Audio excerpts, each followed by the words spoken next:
Ерте заманда Керкула атты Кендебай деген батыры өмір сүріпті. Ол еліне қорған, ерлігі мен аты шыққан айбынды адам екен. Кендебайдың Керкула атты тұлпары жүйрік әрі ақылды болыпты. Бір күні Кендебай таңмен тұрып, аңға аттанады. Аспанның жүзі мөлдір, ауа таза, күннің алтын нұры далаға төгіліп тұр еді. Кендебай таудың қиясын асып, орман шетін аралап келе жатып, оның көзіне алыстан ерекше бір бұғы шалынады.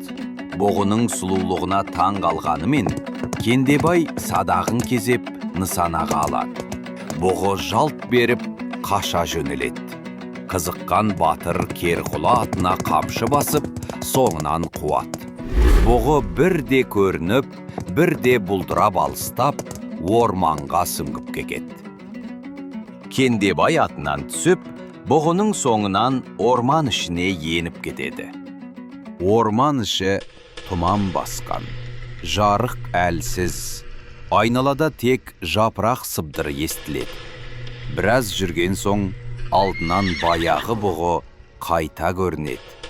Бірақ бұл жолы ғажап, бұғы бір сәтте сұсты, тістері ақсиған жалым ауыз кемпірге айналады. Әдемі бұғыны көріп, көзім түсіп, ақыры қақпаныма түстім ғой. Кендебай. Арам ниетіңді жүзеге асыра алмайсың, сұм кемпір. Кемпір кенет көзден ғайып болады. Сол сәтте орман дүр сілкініп жаңғырып кетеді. Керімбай, ақыры өзің келдің. Уақытың жетті. Енді бұл орманнан тірі шықпайсың. Кәне, жазаңды мен берейін. 3 күн, 3 түн бойы Кендебай мен Дәужан алып, жан беріскен шайқасқа түсті.